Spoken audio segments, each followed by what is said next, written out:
মাই রে বাপ মাই।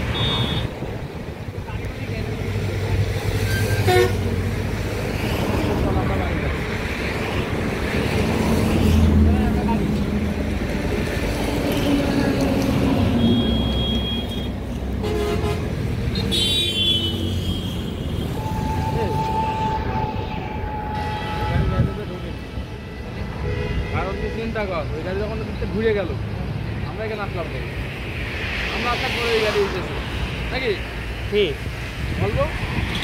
আমরা ওখান থেকে দেখিস ওই গাড়ি ঘুরেছে, ওখান থেকে ওই ওই জায়গার থেকে যখন ঘুরেছে তখন আমরা দেখিস, তারপরে আসিস না আমরা। হ্যাঁ তাহলে ও তার হিসেবে তো ঠিকই আছে গাড়ি এখন আসছে।